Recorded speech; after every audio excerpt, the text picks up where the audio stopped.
ASTRO, Monster Energy, Corsair, Zowie, and Intel.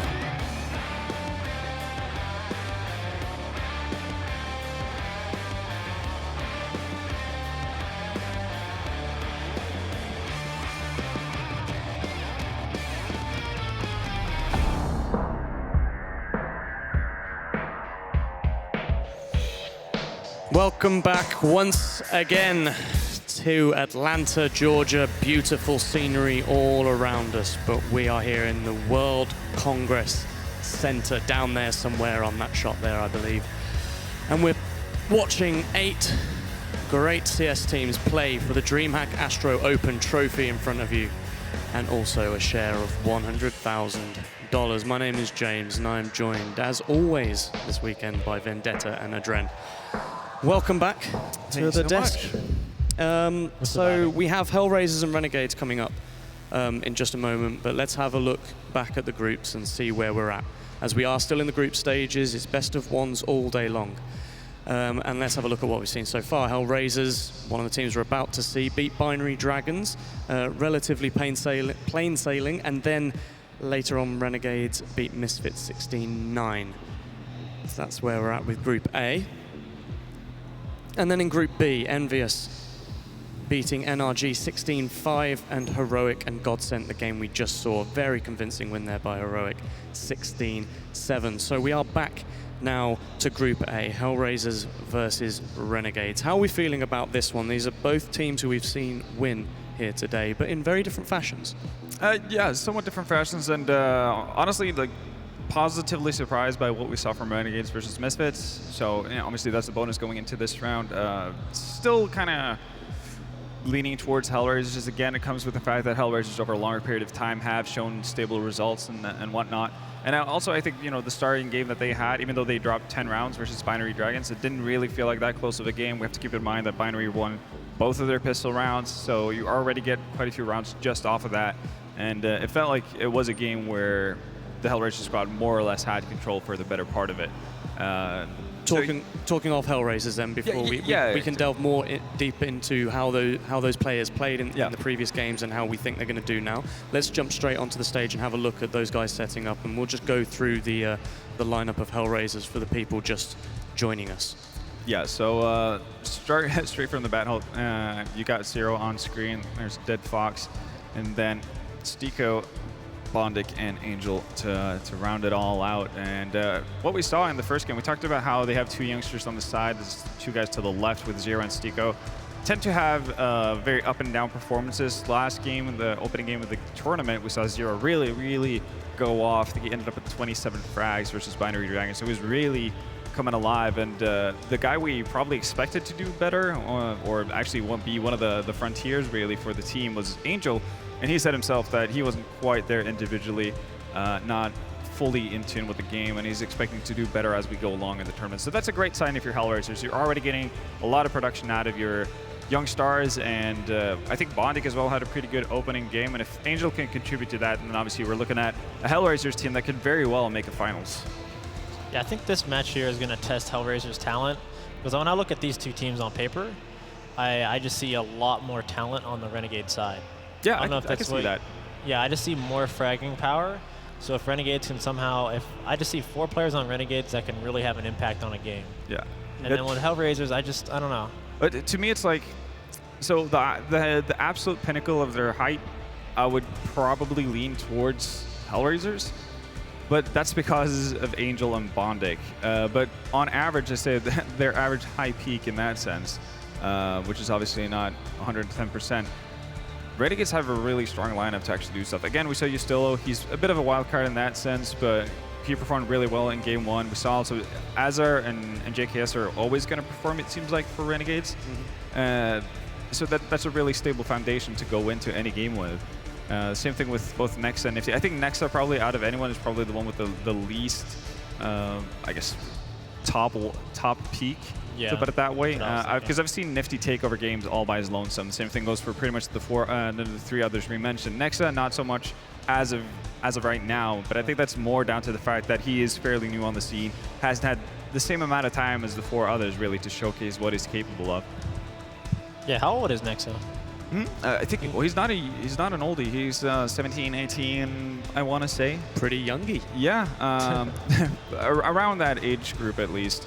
So fairly fresh. I mean, this is his first proper team, if you want to call it that. The team he played with back in Serbia was, I wouldn't even necessarily call it a team because they didn't necessarily play in a whole lot of tournaments of any value.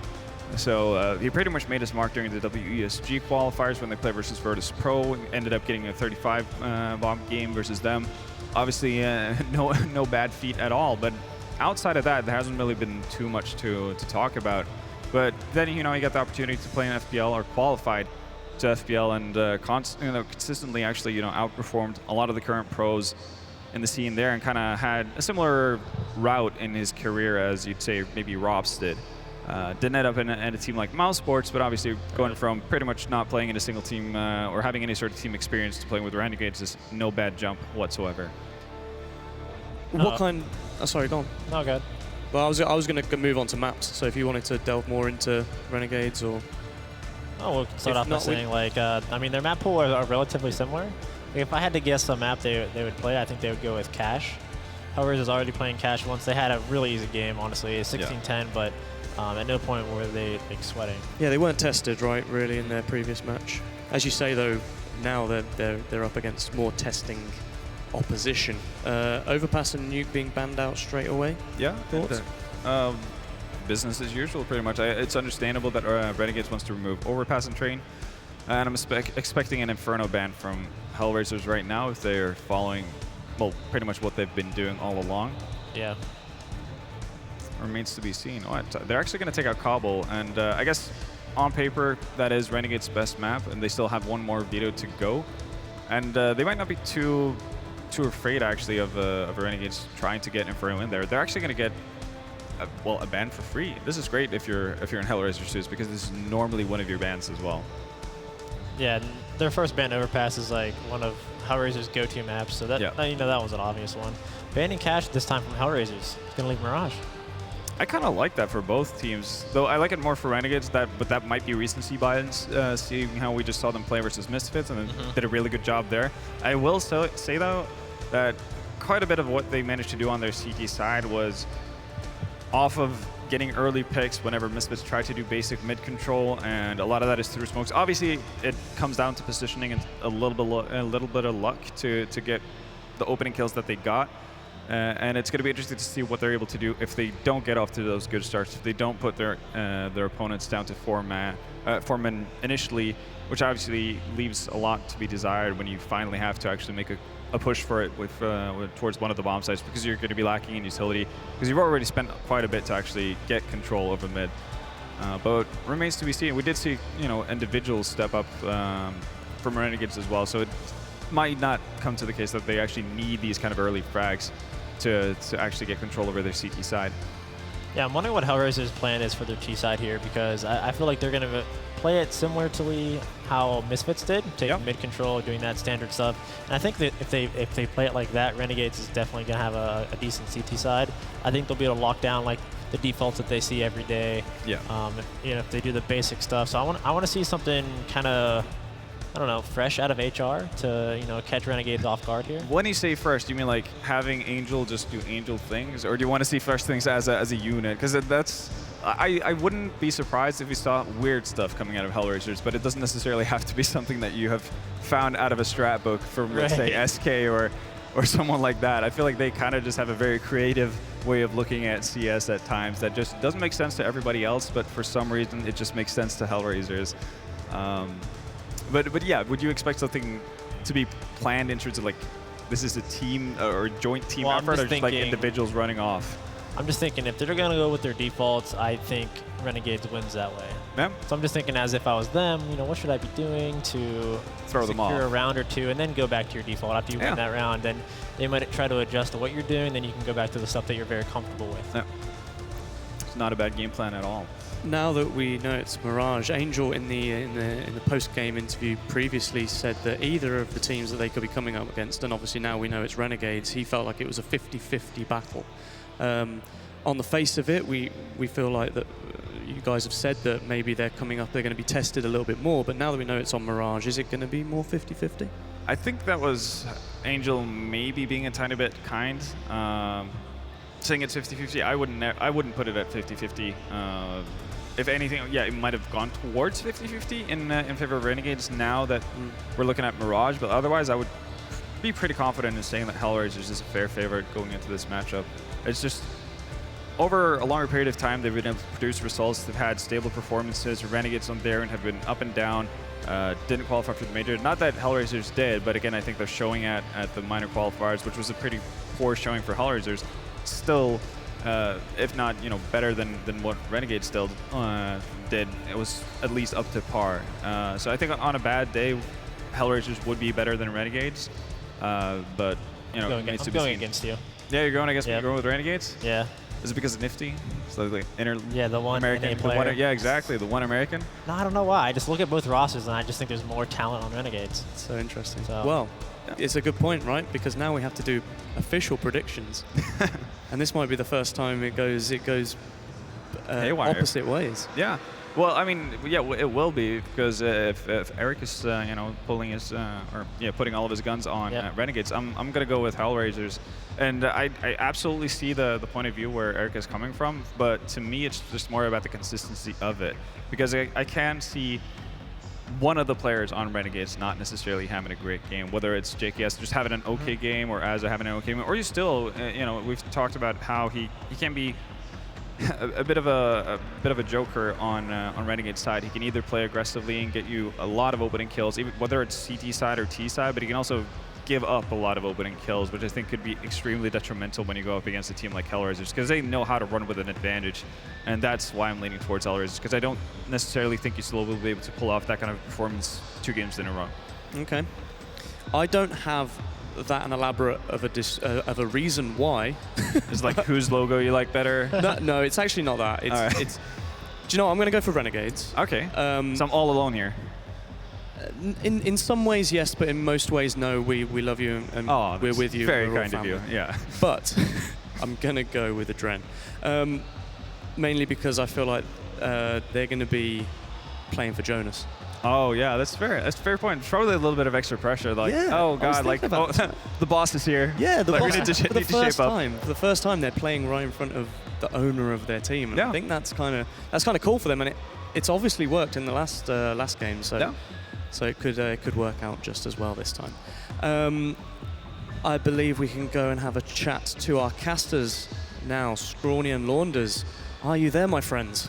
We most certainly are, James. And you know what, Vendetta, don't feel bad. You're not alone. Yes. I think it's safe to say that both Launders and I are in the HellRaisers camp this time around. I like that. You're my boys. My Canadian cowboys. Yeah. That's evened it out a little bit. Actually, now me and Erica. You guys are the Launders. Yeah, what the heck? And I'm gonna show no love to you guys. I think I think James has just been misted by Jonas. That could be actually. I think that's what happened. He was to be fair, lovely man. If he was standing next to me, I'd probably go with Renegades. It's a very intimidating man. He's a massive guy. Like I'm 6'1". I still feel like I feel like a tiny person when I'm standing next to him. And you know what? The reason why I'm cheering from Renegades though, for the future, is just because he's B+ on ESEA. That's pretty awesome. Okay, so I didn't mention this, but I actually played versus him while I was in LA. No way. Yeah, I actually did. He was playing with Wardell and a couple of other guys. Oh, no way. Yeah. We actually won though, so I didn't want to rip up any old wounds, pour salt in it, Oh, did you beat him? Oh yeah, of course. Obviously. He's listening to this right now. Yeah, no, I need to duck out like as soon as this ends. Just like run. How'd you feel? Were there any teabags? Not from my side. I'm a well-mannered player. I wouldn't do that kind of thing. All right. I always drink tea while I'm playing.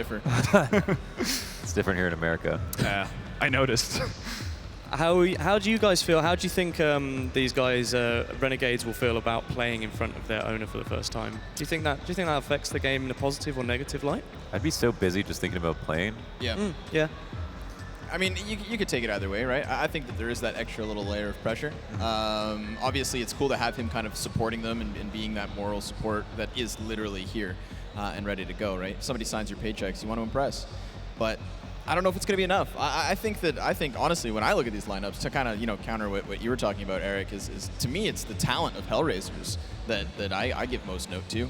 We saw them have a hell of a run at DreamHack Tours just a couple of installations ago, and I'd love to see that peak from them again, because I think they can do it. I think they can be that kind of a contender if everybody's hitting shots. But to me, that's the same kind of story for Renegades, right? Like, I haven't really seen that level of a performance from Ustillo for the longest time. Yeah. Even back to like his days on immunities. So since his inclusion, I was a bit of a question mark on him, and then just earlier today he shows up in a very big way. So while I do again kind of affiliate myself to the HellRaisers side, there's a lot of questions for me coming into this one. It's interesting. I think this might be too much of a coincidence, but I think that Guys, the game is ready. Sorry to interrupt. Wow. no, Sorry. because you just interrupted me. Jay. No, I did, and I'm sorry about it, but it's happening.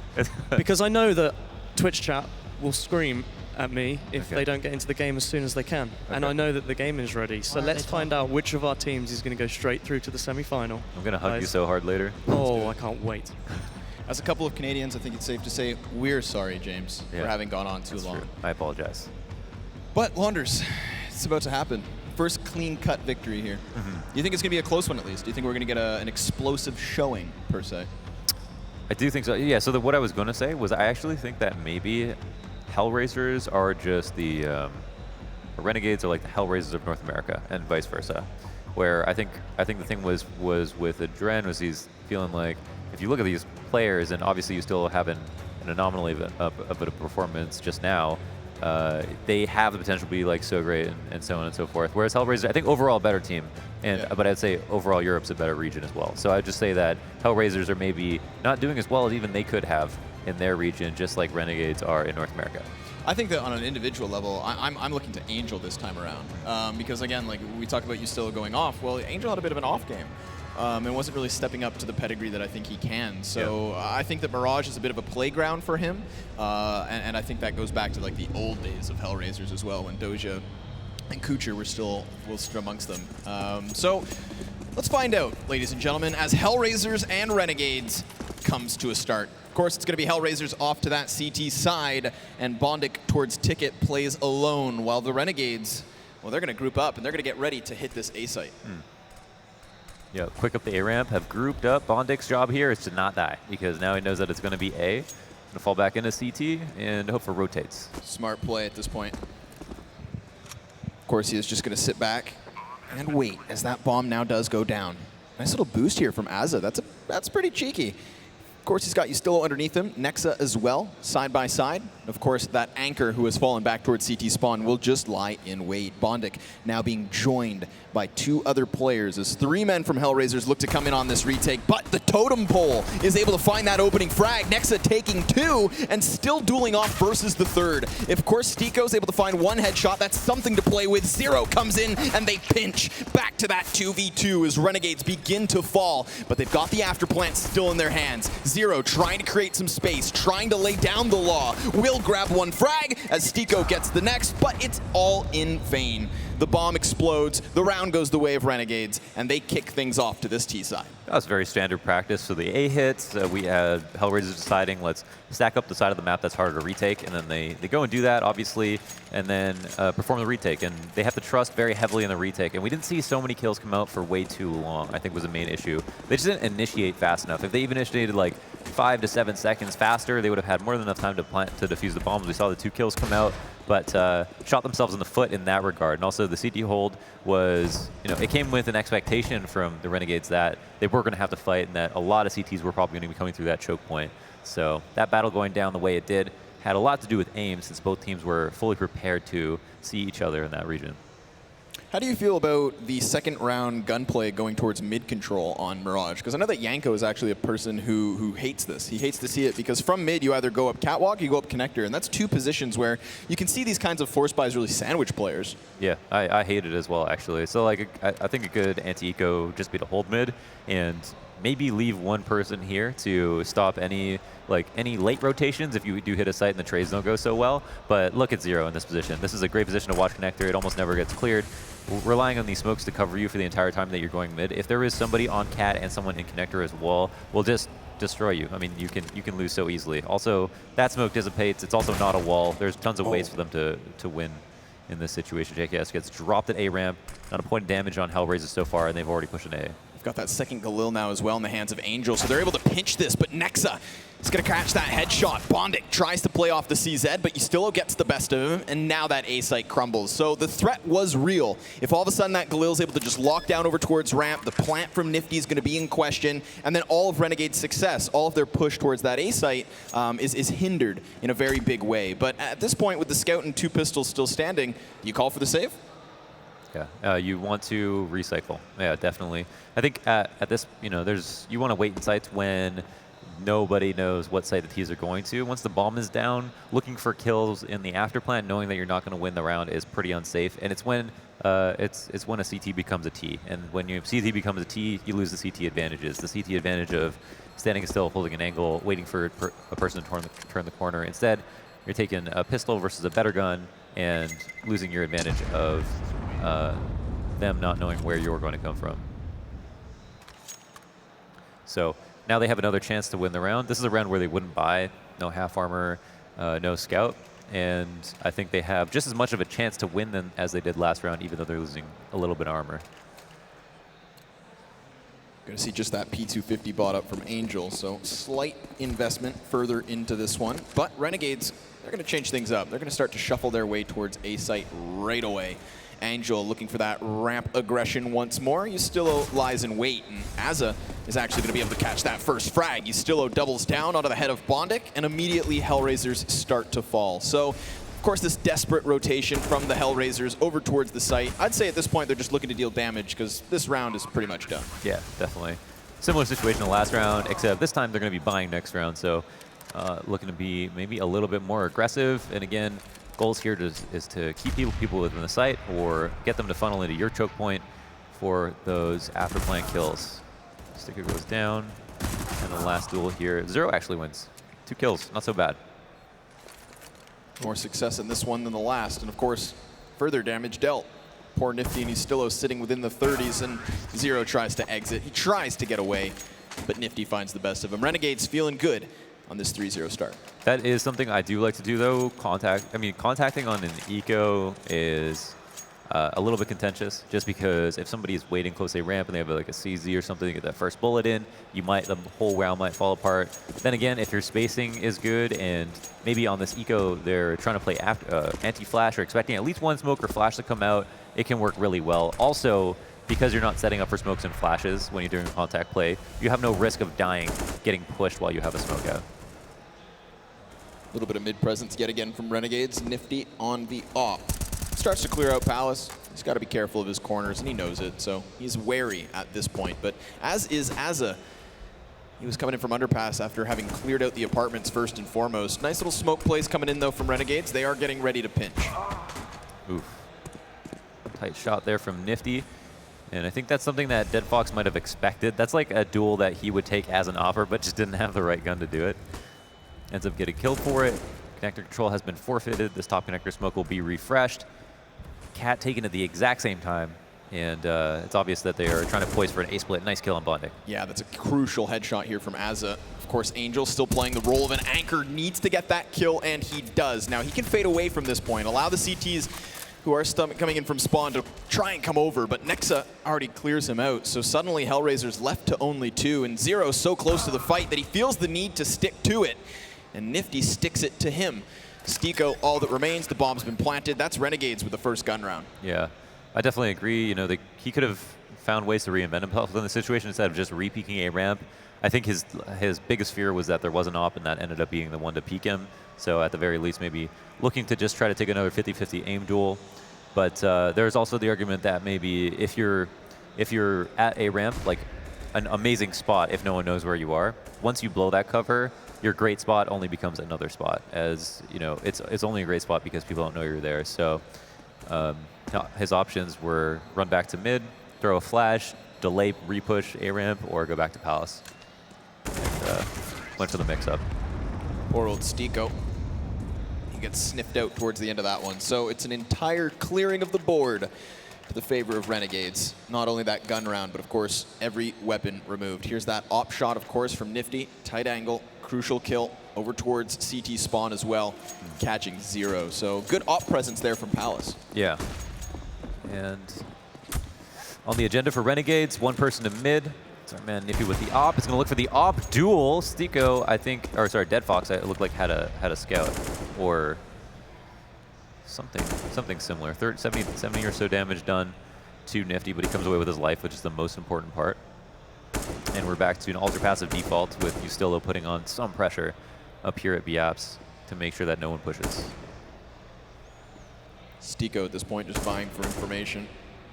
2 players still towards this B site, 1 over in mid. And that's now going to be the scout jumping and hoping to connect another shot. I mean, if they're able to, of course, damage onto some more players here, then on that execution, Renegades could still flub a frag or 2.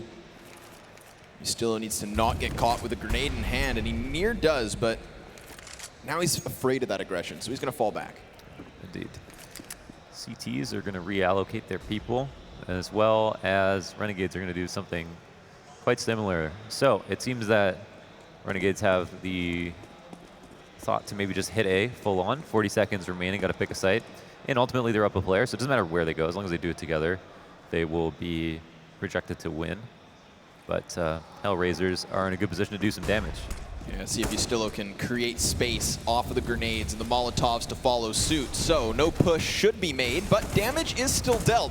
That's coming in from CT spawn. Now there's a player on the staircase, so Ustillo, he's just hoping for cover. He's praying, but Stiko able to catch himself a kill. Damage as well has been dealt, but there's only 10 seconds on the clock. The CTs could still do this, but no, that bomb does get planted. So Renegades in a prime position as that smoke grenade will section things off. Angel trying to crack open for the retake. Of course, all of HellRaisers ever so close. Bondic, first and foremost, coming in from spawn. Flash goes high, Nexa goes wide, and he does go down. That's Bondic now putting this into the man advantage. HellRaisers could work magic, but Azza's still anchoring towards ramp, and Nifty on catwalk. He's going to be sealing the deal as JKS with the M4 finds 1. The bomb's clearly in the open, so an AK for 0 to walk away with. Bondic maybe gets 1 frag.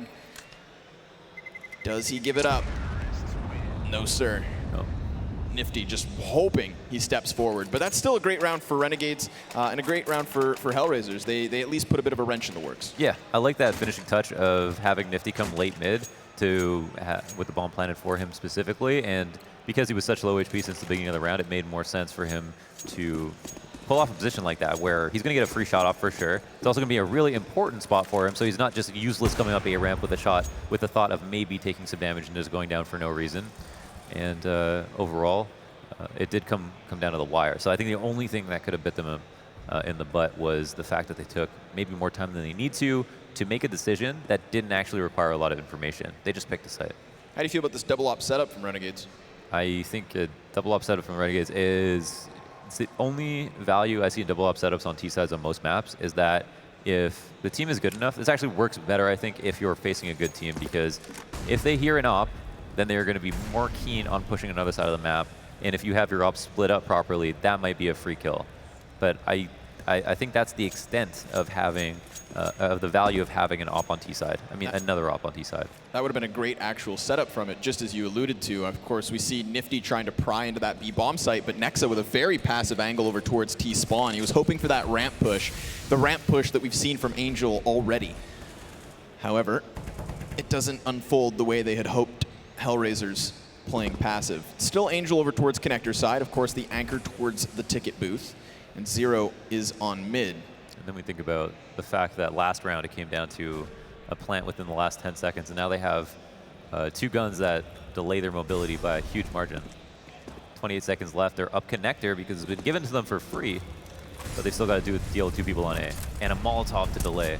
Yeah, this is going to be a tight one. Renegades really playing time here. Bondic peeks wide. He's able to grab 1, but Ustillo, JKS simultaneously taking 2, 3, near 4. Azza dropped by 0, and he is going to sit on 32 health with Dead Fox by his side. So, man advantage to the Renegades camp, and that bomb planted in their favor. They're actually going to move their piece from ramp all the way towards Palace, so they're doubling down on this position. JKS is just hoping of course, that something comes his way. But that's not the case. HellRaisers, they're going to just fade away from this one, forfeit another round, and give Renegades a fantastic start to their T side. Yeah, and they really relied heavily on their entries, as a lot of teams do when they do slow play rounds. I think the one thing is, though, that HellRaisers' setup was really insecure. If they had fought for connector control at all, that would have delayed to the point of inevitably having to make risky pushes and run through the site, which they almost had to do anyway. And I think that definitely would have cost them the round. I don't think they would have gotten either entry on the site. If someone was opping ticket in that situation, it would have been over if Bondic was out there. And I think they were fortunate to be able to get both those entries as soon as they did, because they didn't even bait out the utility. We even had a Molotov with 20 seconds left on the round on the site that they were trying to hit. So HellRaisers playing with only 2 weapons this time around. Of course, that AWP in the hands of Dead Fox, and Zero with an AK. Of course, nice little bit of utility here, so I think they can make a play for themselves. Of course, we're seeing that ramp push once more. Yep. We have Dead Fox clearing it out. He's obviously got the heaviest gun. And they're kind of sticking together here. I think that if they are going to get aggressive, they should commit to something, and then they can really just overstack one site. That would be HellRaisers' best chance of, I think, winning a round where they just have mostly pistols. Of course, Nexa's in a good position to actually shut down this aggression. We saw it previously with the AWP. This time he holds the AK. But has to be cautious that he doesn't just revamp into this. If he walks into that player, then suddenly he loses the bomb and the AK. Currently untradeable because JKS is over towards Palace and the rest of his team elsewhere. But now we're starting to see Renegades regroup themselves towards spawn. Yustillo's going to smoke out middle, again sectioning off the player there, opening up connector for this split as Renegades look to just pour out of Palace. So that ramp presence from HellRaisers is effectively being nullified. Yeah, I mean, they still exist, though. That's going to be a huge problem for them. Dead Fox has his eyes on this. He's going to have to worry about his back, too, though. And this might be where it gets interesting. Yeah, JKS able to find that entry. Nifty wants another. That is further damage dealt, but Zero takes 2. Big play off the AK as now he starts to burn. As Zero with 4 frags in this one, it is just Nifty single-handedly holding them back. Of course, the bomb still needs to be defused. HellRaisers need to get into this, but they've got the double kit. Nifty finding 1, traded back by Dead Fox. That round's all Zero. Yeah, I mean, there's not much to analyze in that situation. Zero, 21 HP, and 4 notches in the belt. Completely destroys Renegades in their A-take. And again, they waited till the later moments of the round. They picked the wrong site in the sense that there is a lot more players there than anyone else. And here it is, 1 on site, 1 stairs. The window guy is well headshotted, and Dudes. Nexa goes down on the site. Wow. Well done. Solid individual play. So HellRaisers, with a breath of life in their sails, will get aggressive on mid. That allows Angel to find an opening frag. He looks for furthermore, but it's Zero to take the second. Traded back by Yustillo, so a slim chance here for Renegades to get back into it, but further success found. And Azza's been taken down. That's Dead Fox with the op shot, and JKS all that remains over towards A. No bomb, no teammates, but still a chance to deal damage. I would have loved to see them get into the site because they didn't have the bomb.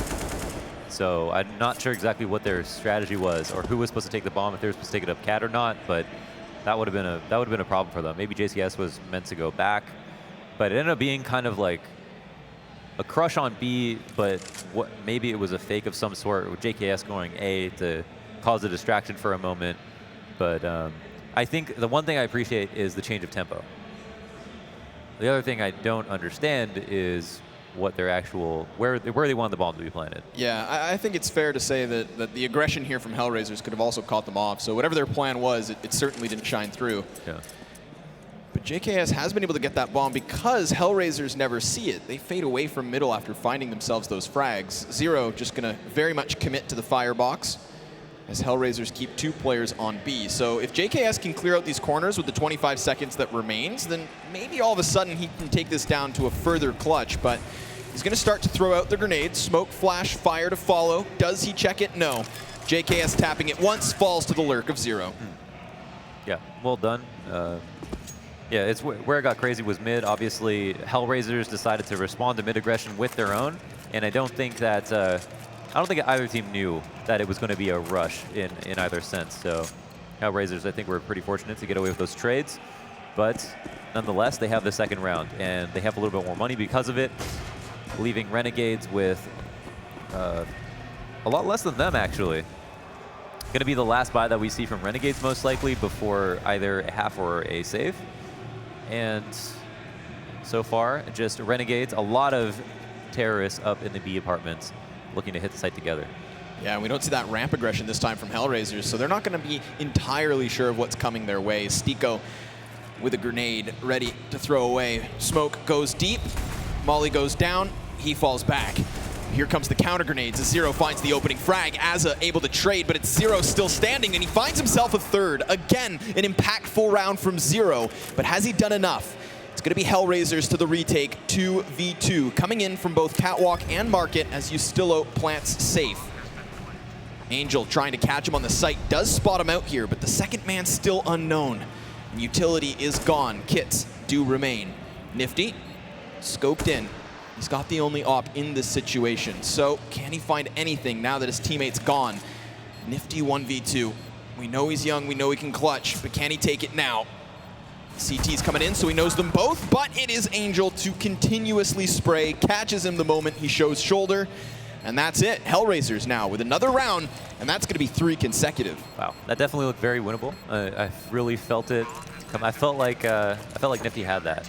It might have been just your great casting, but you're really creating the moment for me in that situation. I thought that first kill was going to happen at least, but Angel really put on that pressure, just holding the spray down to make sure he couldn't peek. And overall, fast B take. Once again, I like the tempo change. I think it's really good that we see Renegades not leave it down, not let it go to the last 20 or so seconds, especially after losing a round, which is a perfect excuse to try to change up what your strategy is. However, they just weren't able to seal it up in the after plant, and I think on a different day they could have. What do you see coming into this one with Renegades having a single smoke and flash? Going to be a flash through connector. I don't know if a smoke is here. I don't know if they're going to smoke top connector or not, but if they do, I think they'll just flash through it. We have seen them actually smoke off windowsill, effectively countering that CT presence, because HellRaisers, barring that one round where they get aggressive and push middle, we haven't really seen much presence here. Just kind of forfeiting up connector, allowing Renegades to get towards A, but Bondic and Angel start to just shut them down. Zero chiming in with 1 frag, JKS as well, doing that exact same, but all he's got is the Tech 9 at this point, and 4 targets in his way. Angel, he wants a bit of a duel despite the 7 HP, and he's going to win it regardless. So the critical part about that underpass escort is that they need to stay grouped, and the reason you go underpass is so you're not spotted, so you don't have to take a fight, so you can get to Nectar and then explode. But if you start fighting in mid, you're not going to win because you have to pick up guns. And with Tech 9s, you might be able to get 1 or 2 kills if you're lucky, but the guns are going to be too far away to recover. So what they really needed to do was get close and start running and shooting at the same time, get in connector, get into the site. And they weren't able to do that. They all died in front of connector, died to the crossfire. And the reason why people actually smoke connector on themselves as terrorists when they go up is so that when they run through the smoke, the guy on cat can't see them. yeah. So it's not just to make it seem like, oh, we're going B. It's so that they can kill one of the crossfires, but they didn't do that in that situation. So of course, this being the tactical timeout from Renegades. Still have 80 seconds left at this point, but that is, of course, 4 consecutive rounds from HellRaisers. So they're really kind of adapting the CT side. They're really putting them up. And is there something that really kind of just shines through here? Do you see one key piece of success for HellRaisers that's allowed for them to do this? Honestly, I feel like Renegades got very lucky in a few of those early rounds, on top of having the pistol. So it felt like HellRaisers were making all the right adjustments, even on their ecos, were picking the right sites to stack. Renegades were fortunate enough to, like I said, come away with like 2 entries in the last 10 seconds of the round and get the bomb down, which is something that you can do as a team that plays slow. We've seen Flipside do that, where Flipside, Old Navi, they relied on waiting until the very last moments of the round, having enough map control, and then hitting a site with a ton of pressure. Yep. I think the difference is with Renegades is they're doing it in the last seconds of the round, getting those kills, but they aren't earning the map control first. They're kind of going in blind. Or are fortunate enough in one round, for example, HellRaisers giving up connector for free, which is map control that could have easily been held onto, could have easily delayed from. But once again, I think Renegades have a less sustainable way of winning T rounds than HellRaisers do of winning CT rounds. Very fair. Very fair. Of course, Renegades, as you just said, just kind of winning by execution, and I think it's actually nice to see that from this roster because it's definitely more structured to what I think of when I see the Renegades name. So at least showing some depth to their T-side play, but can they get this back in their favor? Of course, HellRaisers running away with things now, trying to equalize this score, and it's anybody's game at this point as it's a bye on each side. So, Angel going for that fast underpass play. Hit him with the changeup, 3 going B-apps, however, and it looks like he's going to stay a little bit more passive in the situation. This is a precarious spot to be in. I mean, he's got to pull the correct timing. Someone's almost certainly going to peek underpass, and if they don't, he might have a heyday. We need an Angel cam right now. He's going unchecked. I don't know if he's going to get this first kill right away. Oh, he's definitely waiting. Oh, He's this gonna just try to charge juicy. in. So many players to line up. Angel tries to spray, drops the op, takes the second, and that's gonna be the bomb just left in the open. Azza, all that's left. He gets tagged down to 18 HP, and Dead Fox follows suit. So what could have been a play from Angel ends up just being a fantastic hold. Yeah, I mean, they didn't even need him almost because of how well they held on to that, but this is definitely a juicy flank. Whiffed a little bit on our first player trying to come out window. There's 2 headshots.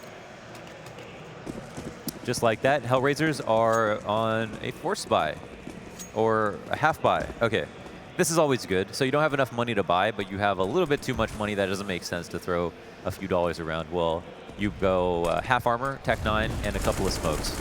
Great way to do damage and potentially win a round.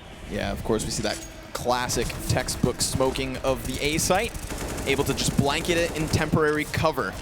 HellRaisers, though, temporarily standing by and ready for this retake, but further smokes actually over towards connector. Yeah. That's a nice play. That's going to give more real estate to Renegades. They push up further towards jungle. They anchor a man on staircase. So now we see HellRaisers just trying to adapt mid-retake. Now Ustillo up close, drop down thanks to Stico, and it is just JKS 1v5. His chances ever slim, but it doesn't stop him from at least taking 1 headshot before he goes down. That was awesome. The extra smoke towards connector. We really saw what map control does for you in that situation where they had 1 smoke and stairs, and that allows CTs to hang out, or the CT, or the smoke for jungle, excuse me, and then we had players in both window and stairs hanging out, and then once they, or the ability for players to hang out there, and then once they smoke connector, these players have no option to come out of connector without checking their left and their right, and then all of the spots in front of it. So that delays for a long time. It also allows Renegades to have a huge ability to get the kills before that's even possible, and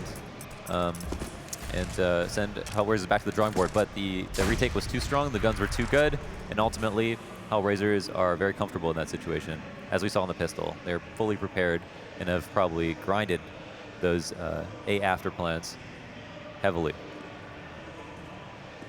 Renegades just spreading their numbers thin. Again, we see that early aggression from Ustillo over towards the apartments, and he takes a frag grenade in exchange. So 1 softened target to the terrorist side as Nifty smokes out mid. Next they're going to be peeking here. 1 player with him, obviously what looks like a mid crunch. Top mid smoke, Dead Fox. It's going to be wise to this move.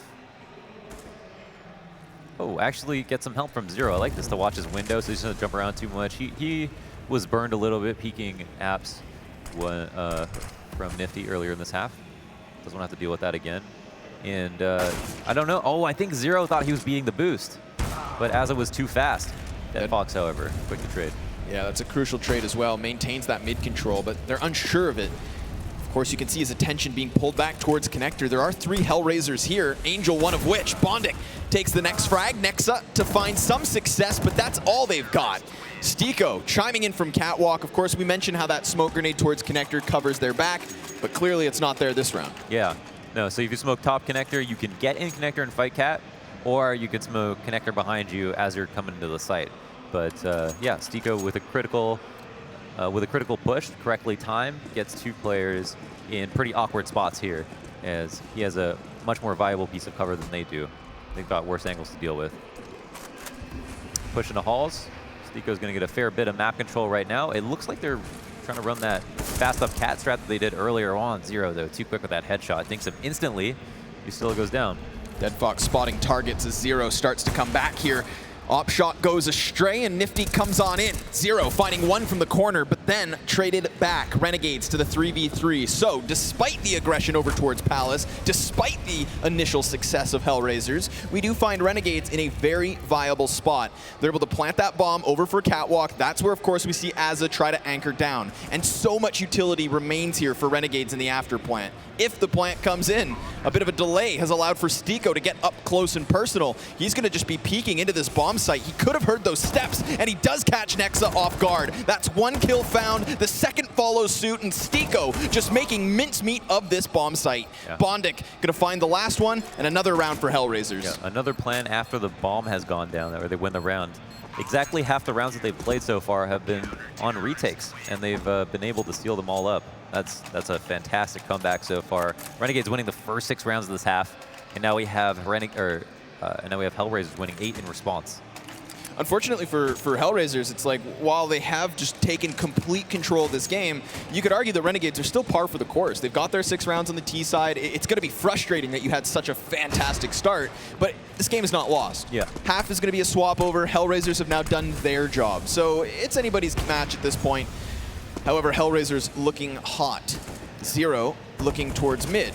A couple shots come flying through the smoke, but it's Nexa who goes down. Angel gets the best of him and continues to pry from Connector. Has Zero on the other side. Nice little crossfire set, but he's got to be cautious as Angel's flashed off. It's JKS with a headshot, but then again, Dead Fox takes it into his hands until Nifty with one shot, Azzo with the next frag, and Ustillo with a third. Everyone from Renegades chiming in at this point, leaving Stiko 1v3. He wants to just come creeping through the murder hole, but that is where he falls. 8-7 the score, Renegades with at least a sliver of hope towards the end. Yeah, for sure. And just as you said, not simply a consolation prize. They have, at the end of the day, gotten 7 rounds. Even if we feel like some of the rounds in the earlier bits of the half, maybe it was because of the pistol in the first 2 following rounds, or the fact that they won them in a streak, so it was only 2 rifle rounds in total, or those rifle rounds came because they were fortunate. The bottom line is they got 7, they have to move on to the new half. It doesn't matter how well they played or how well they would play if they continued to play on T side. They have the chance now to move to CT side and see if they can pull off something better than HellRaisers were able to. Zero really coming to life this game. I mean, both Zero and Stiko, the new guns, 30 frags between the 2 of them. Yeah, that's a big day. And when you say new, you mean young, right? Yeah. Young. Yeah. Sorry. Young. Yeah. They've been together for some time now. They're definitely still like relatively new overall, but I think Zero was like the youngest player at this previous. Was he at either? I can't remember which major it was, but extremely young and extremely gifted, just as we were talking about in the pre-show. One thing I think that HellRaisers didn't have to rely on in that half was any kind of an op presence. And that's something I expected from Dead Fox. I think that again, with his very first inclusion, we didn't see much from him, but he has had some very real signs of life and wasn't even needed because of everybody else stepping up. So we'll see if, of course, on the T side, he has to crack things open, but it will be HellRaisers standing with 5 players over towards B. Yeah, it seemed like Dead Fox was overshooting his angles a little bit. On some of his peaks, he would come out and have to flick like wildly to be able to hit a shot. Oh, there it is, Nexa after jump spotting. Gets pushed back into the site and trades. Yeah, Ustillo is able to find a headshot here, but it's Dead Fox with another here to the favor of the T side. Angel creating further space as Nifty has been taken down. JKS follows suit. So, a very convincing round. HellRaisers just punch their way in, never stop hitting. Yeah, it's important to commit that hard to a push. The only thing that is your enemy is your spacing. So as long as that first guy gets out window, if your first guy doesn't die and he gets out window, that's when it becomes incredibly hard for the USPs. While they're still in halls, if you have somebody good enough to hit a shot in a player crossing, that's when it can shit on the entire strategy. Excuse my language. So I'm deeply offended. I'm sorry. HellRaisers, they're just going to try to barrel back into B. Stiko, he wants to be that opening charge, so he's already over towards the bench side. Nexa just cowering behind arches. The Deagle not paying dividend. Of course, it is still that scout pistol combo. HellRaisers plant the bomb 5v4. This is a great round for them. Yeah, no problem. I do like a good B rush once in a while. A is very common to stack. Sometimes this has some weight in with top teams even, where, or maybe somewhat top teams, where if you're tilted on Mirage, and you're on CT side and your IGL isn't calling, people will just go stack A because it's closer. So I think that that weighs into a lot of rounds, especially if you've, I mean, maybe HellRaisers have won so many rounds in a row where that could actually matter.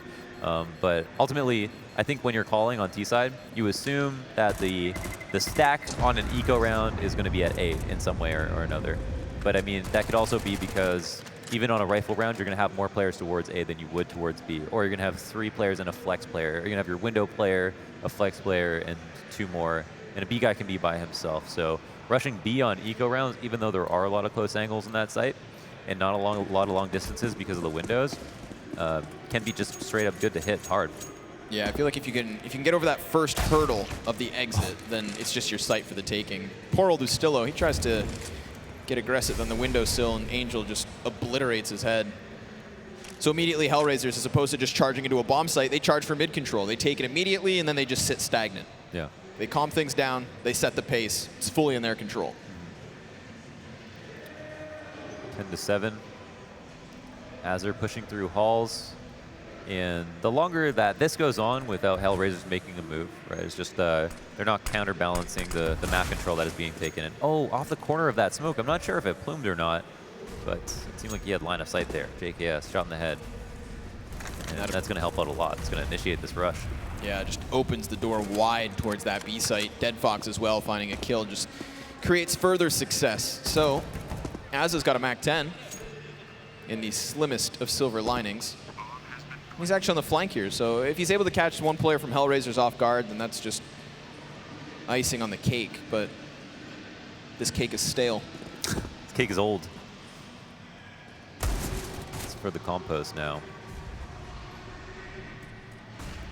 Nexa has been, what's that? I was going to say proper waste management. Proper waste management. Composting your cakes, not just throwing them in the garbage. Absolutely. Only a sick man would do that.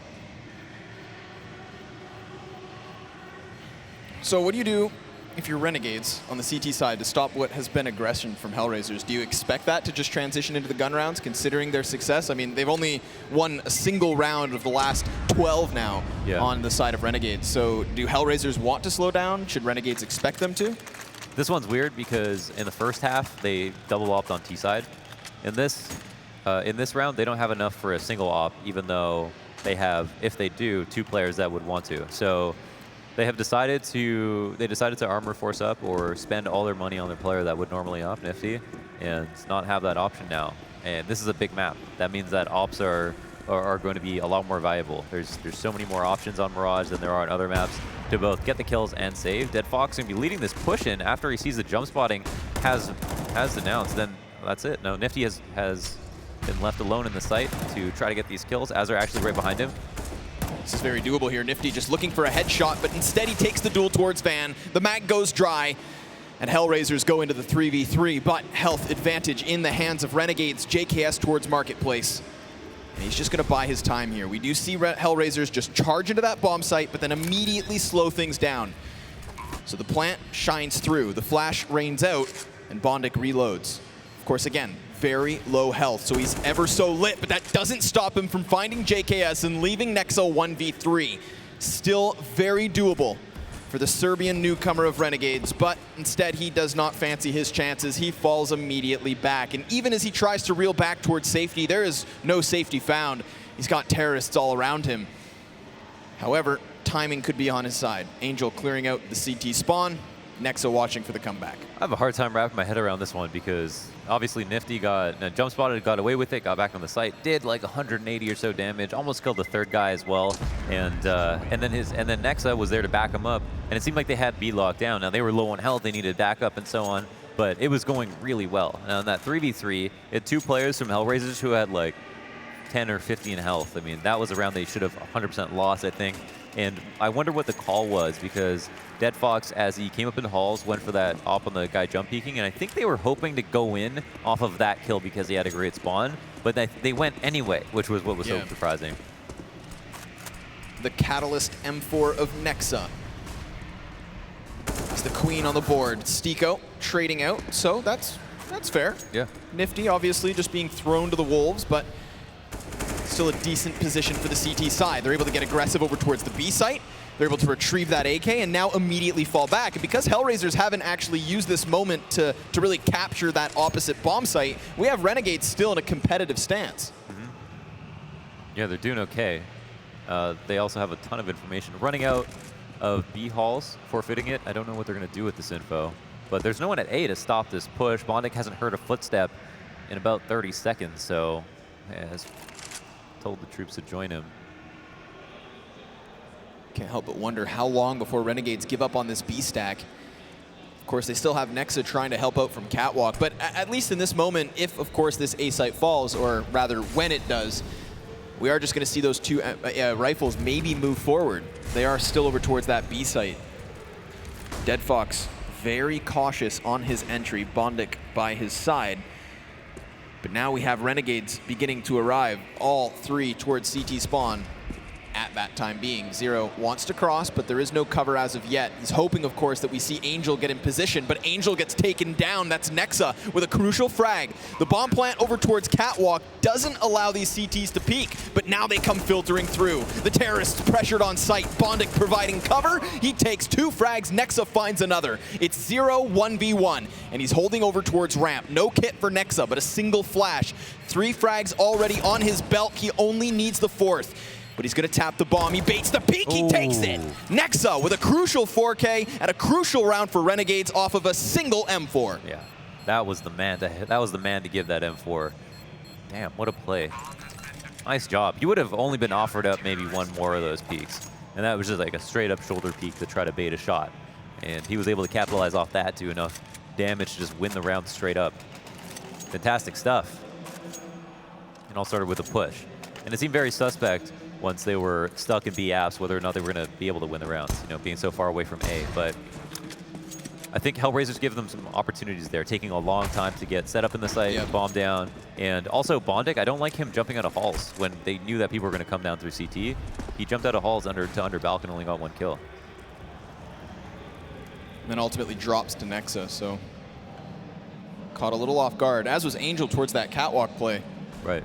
Planting for Catwalk, leaving a single anchor, and then losing that anchor immediately leads their ship astray.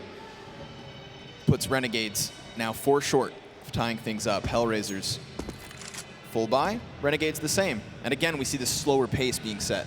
Yeah. No, that did come down to a 1v1. It seems like Renegades have done well with their money in spite of that, having 2 players still with 33 and 3,700 bucks. But if HellRaisers win this round, will be at best a force buy for Renegades, who will be, for the most part, relatively broke. Stillo getting smoked off, but Azza gets flashed. He wants the fight. Peeks the first man, takes his head, but Angel finds the trade, and Stiko able to further that success with another frag. Down goes Nexa, down goes the B-site defense. HellRaisers taking it by storm. Stiko being lit, doesn't want to risk his life, so he just chucks the bomb over. Renegades, they're already done here. Closing up shop and saving for the next. Yeah, this is critical. So the thing is that Renegades or HellRaisers have like a weird decision here. It doesn't seem like they're going to go for it. And Renegades have opted to save so quickly that they might be far enough away that there's going to be nothing they can do. But Angel's starting to look pretty early. Yeah. So the thing is that if Renegades save these 2 guns, they have a full buy next round. If they don't, however, and it looks like, oh, they'll be able to save it. Yeah, almost certainly. So yeah, this is a big difference. Because, you know, it can actually be worse to have a little bit of money on a couple of guys. Because that can tempt you to buy in a situation where you would have been better off just holding that L for just 1 extra round until everybody can have like a proper buy. In this situation, however, they'll be in a much better position. So, couldn't stop the bulldozer. Stiko. Yeah. There he is, the man himself. Running up Cat, killing 2 people, no problem. Yeah, that's both people in B all by himself. Poor Nexa. I think that's multiple moments now we've seen him kind of struggle for a trade frag, most notably in that 4K from Zero on that A bomb site, and now again over on B. So that's interesting. Because, like, obviously, as we've seen, like, fantastic on the retake. Yeah. Maybe, I think that's like an indication of just being better on T side. Again, we're going to see this aggression from HellRaisers, catching Nexa with a nade in hand, but now he's fully flashed. Zero and Nifty combined for 2. But Stiko finds the next one, so the man advantage in the hands of HellRaisers. Nifty still standing. Big scope in, big frag, and now the 3-on-3. He's in the fray, he's in the smoke, and he's able to take another. Bondic down for the count, leaves Zero only standing in a 1v2, trying to get back his bomb as it sits towards bench. The man cowering behind the cover will be dropped down, and Zero with a very real chance. He's gonna need another frag. He's gonna need that bomb, but at least he's got a minute to play off of. He gets the duel, but JKS gets the best of him, and Renegades get the round. Yeah, wow. Nifty put in an awful spot, and then just as we saw Nexa go from one round where he was the hero, we see Stiko go from one round where he was the hero to whiffing pretty badly on Nifty, and off the corner of that smoke getting Bondic, very important kill. Definitely a difference maker that when it came down to the 1v1. 4 rounds now, the difference. Renegades by, still not great. Again, once again, a clutch. That was the difference. Catch up made by Nifty. He's been really good at this shot. Oh, but decided to stay up there a little bit too long.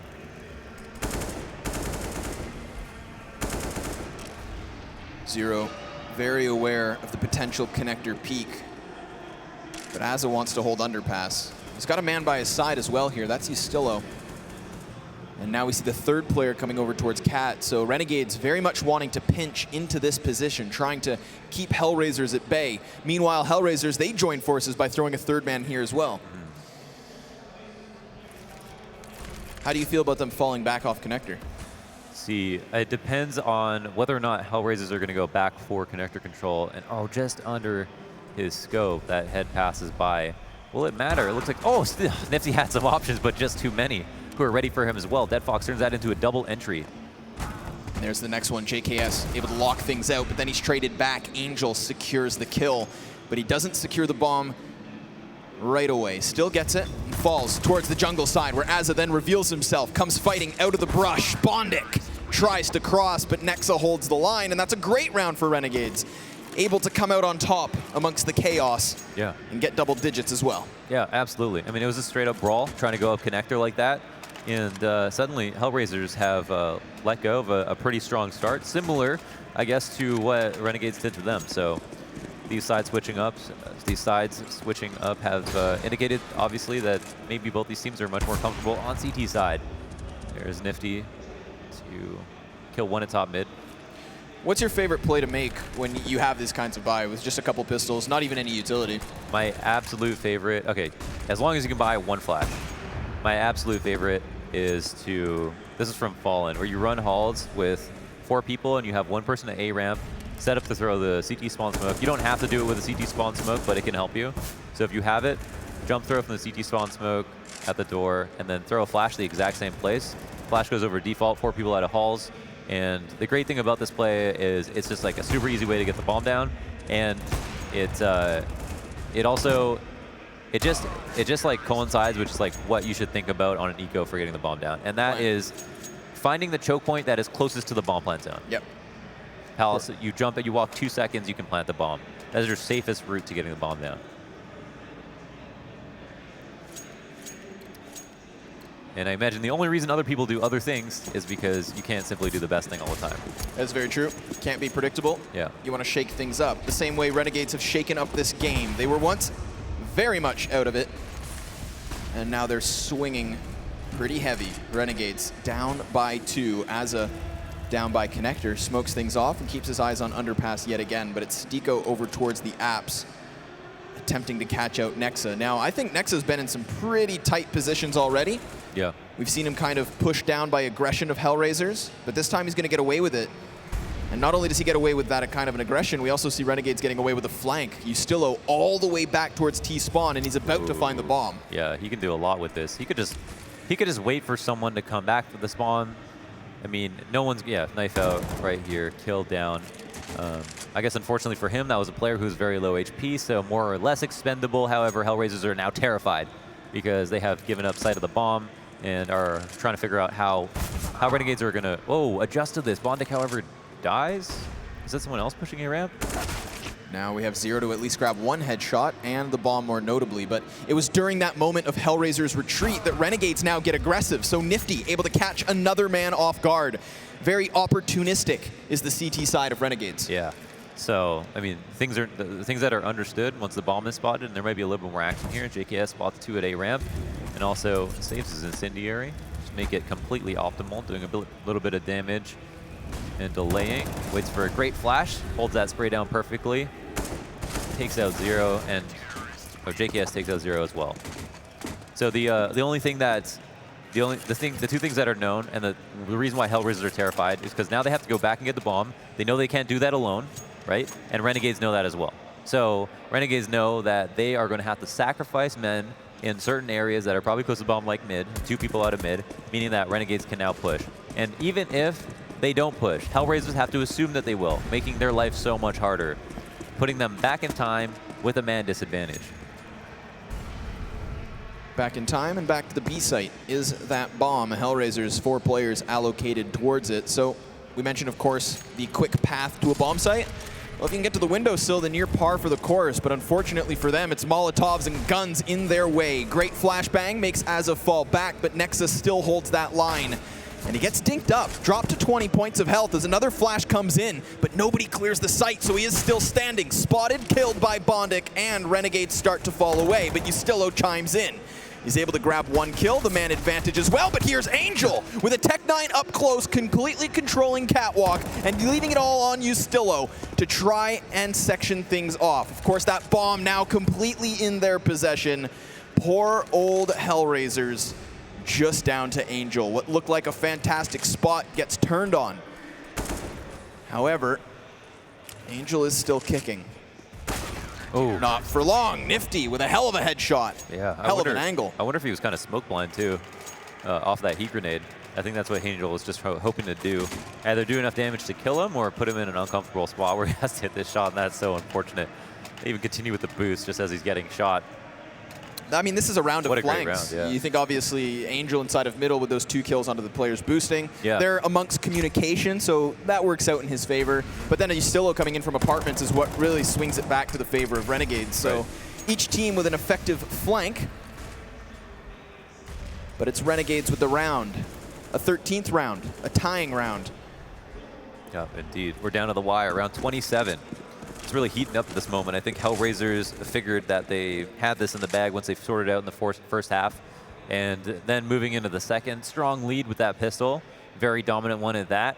And suddenly Renegades have really pulled themselves together. What's crazy as well is that Renegades have pulled back this CT side very similarly to what we see in the first half. 6 of those first rounds. In this case, it's 5 of the 6. However, Renegades not going for retakes. Renegades winning rounds thanks to the frags that are found just like that. JKS drops Bondic.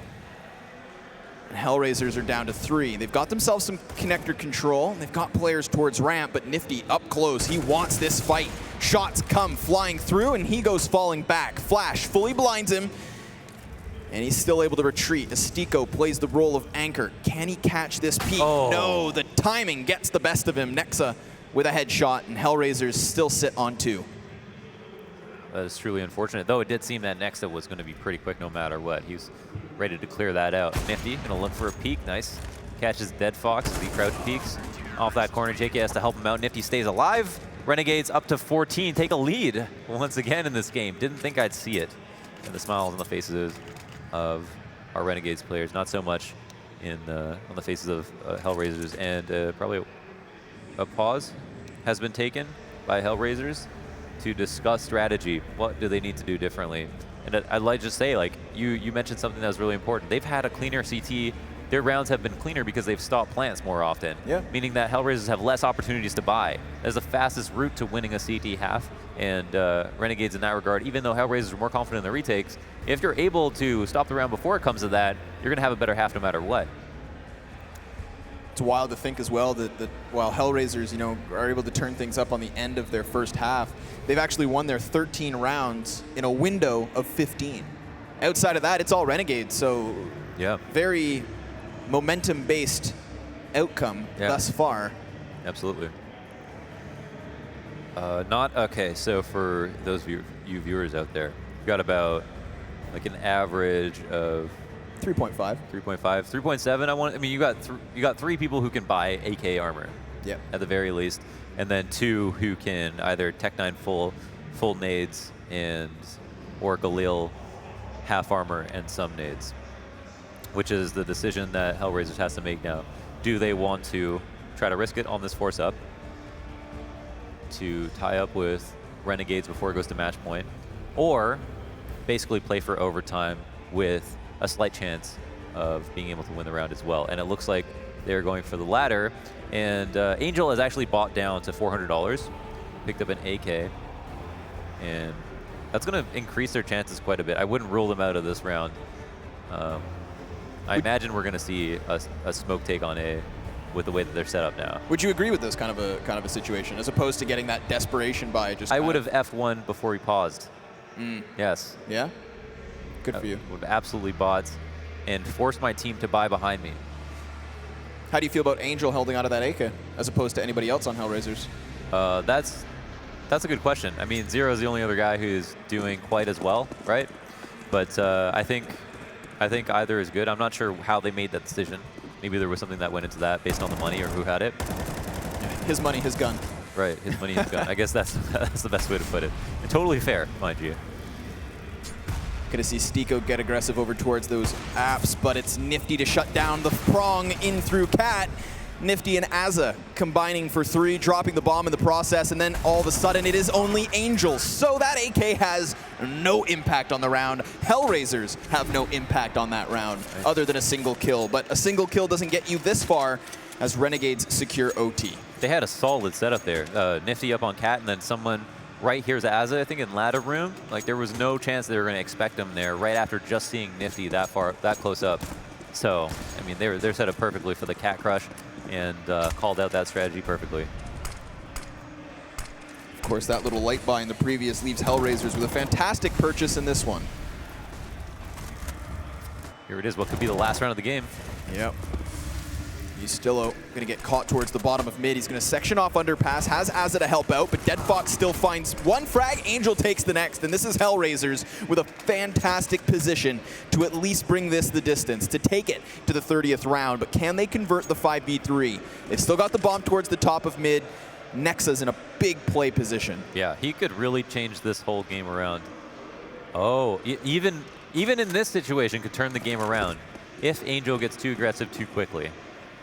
But a lot of information here. The other two players are going to be at A. The only thing that could benefit them more is he gets his kill and moves to A to support his teammates. But now the pressure's going to be on JKS. Thanks to HellRaisers not using utility early on, they should have just a full piece execution into this bomb site.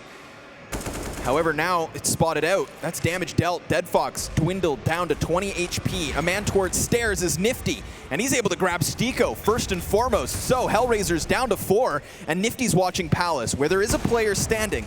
But there's only 30 seconds left, and they're starting to rotate that bomb back towards B. Of course, we saw Nexa aggressive towards the apps. He's given up that position. Angel's taken the bomb site, and that bomb is inbound. Oh, I actually love this rotation. This hard rotation back to B could have been a huge risk. If Nexa actually just stayed up there in halls, they would have won the round, but there's no reason for him to think that they would have. They were all really set up for A and used this last few moments in the round to make a gamble and run it back. So looking like a really strong play from HellRaisers. It's going to be hard to win this round from here on out, especially with Bonding getting that kill on JKS. And it's just Nifty with some sick hops, unable to get that kill on Cat or save himself, which is the most important part. Though, they have more than enough to buy across all members. Looking just fine. If we can bring up the scoreboard real quick, you guys can also see how very similar these halves have been. I mean, they're near mirrored at this point, with the terrorists finding that last bit of success at the very last few moments. So beautiful to watch. HellRaisers and Renegades both showing resilience, but it's not done yet. HellRaisers need one more to secure OT, and Renegades could still slit their throats here and now. They've got the buy for it, at the very least. That continuous success has netted them so much cash. Nexa fades away from Cat as Angel locks down mid. Angel deciding what to do with the smoke. Aggressively on Cat, it'll be thrown. Nexa there to try to throw counter, but doesn't have anywhere to use it just yet. We'll probably try to creep up on Cat with it. Ustillo catching the Angel, getting way too aggressive in this situation. Is stuck in a tough spot and has players pushed up on him, but gets that kill on Zero. That was a huge one, very important. Good thing Dead Fox still able to trade though, so one player down from Renegades and one player up over HellRaisers. Nexa over towards jungle side as Dead Fox is yet to find enough space to plant. And there's a man over towards Ticket, but As time continues to tick, the smokes continue to fade, and that's eventually going to put HellRaisers in a really tough spot. Dead Fox desperately wants this plant, and he's going to be able to find it. Renegades need the retake. With a man advantage, they start to get this rolling. Azza able to find one frag, but Stiko hangs on to Connector, and that's still control for the after plant, but now he's been smoked off. Renegades continuing this retake already, but Stiko to the top of the box is spotted. Nifty dropped Bondic with one, and there we go. Renegades able to come back from a very deflated first half. They go the distance to round 30, and they walk away with the win. What a sick flick from Nifty. I know, 180 completely, as if he pushed a button. That's how I would feel if I got turned on. Defeated, yeah, I mean, that's tough. That was great. I mean, him jumping up in Connector to try to spot someone on the stairs and then spray. He had him dead to rights. In off, there was no chance that he was supposed to get that kill first. And what a critical moment to do it. Nifty, what a player. Meanwhile, we see that very same kind of up-close op play from Dead Fox. No. Beast. So beast. That is rough. That is rough. It's even tough for me to say what exactly HellRaisers did so much worse than they did. I mean, technically they didn't, because the rounds are so close. It was 16-14. Yeah. Right? We're splitting hairs at that point, but ultimately I had so much more to say in critique of Renegades CT side, but it seems like HellRaisers, did I get that backwards? The HellRaisers or Renegade CT side wasn't as bulletproof either.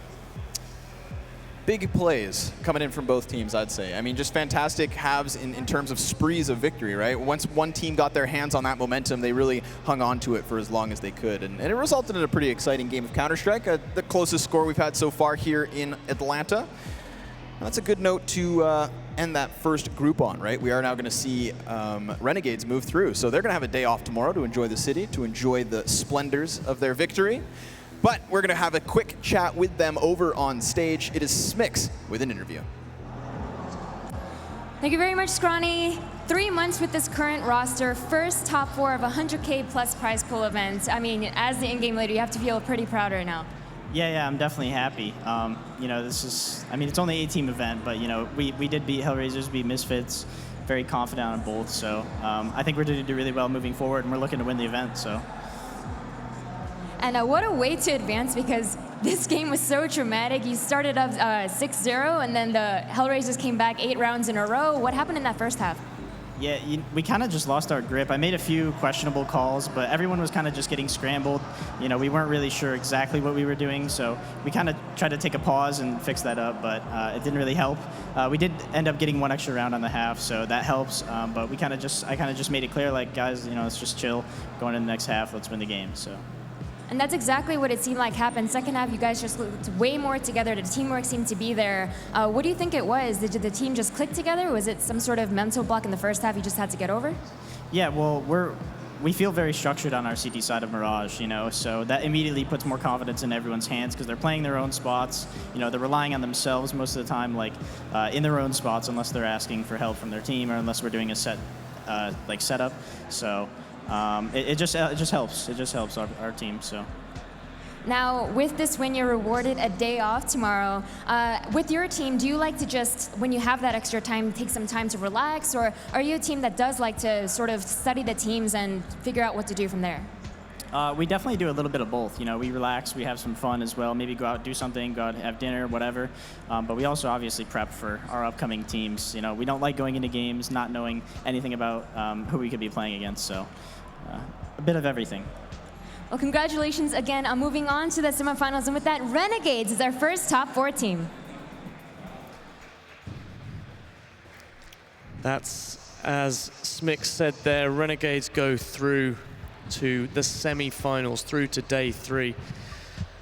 Earlier on I wanted to say this was like a game of 2 halves, but it wasn't really. It was like a game of 3/3. It was like Renegades 6-0.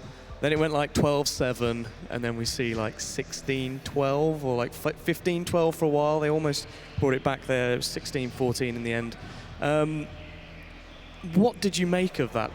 Could you tell which way it was going at any point? I mean, honestly, with the kind of a bounce back that HellRaisers had, and in the second half, I thought we'd see more of that going into. In the first half, I thought we'd see more of the continuation of that in the second half. Especially because they got off to a good start as well. It didn't seem like Renegades necessarily found the same flow, even though HellRaisers played a CT side that didn't necessarily focus too much on getting map control, but that was being left unpunished for quite some time by Renegades. And it wasn't until you saw Ustillo actually try to make aggressive moves towards A, actually figuring out that they're not necessarily, even though they usually would place one lurker towards A, but that was predominantly in A-abs, that left room for him to actually move about aggressively towards A pit. And then you have the round where he actually ends up kind of stumbling on the bomb, ends up getting 2 frags because of it. Completely scrambled HellRaisers in the sense that they'd already done their mid-take. They had people up in connector already, just kind of waiting to make their move. From there on out, you saw just more aggressive positioning being taken by Renegades, which definitely benefited them. That's partly on Renegades recognizing what's going on, and also on HellRaisers after that not being able to adapt necessarily in a proper way. Standout players for you, Eric? I think after Renegades was up 6-0, it was Zero that was actually the hero. 3 rounds in a row, I think he had a 3K, 3K, 4K. So he really got HellRaisers back into that game. But I think Renegades made that T-half way harder than it should have been. They really made that game close for themselves.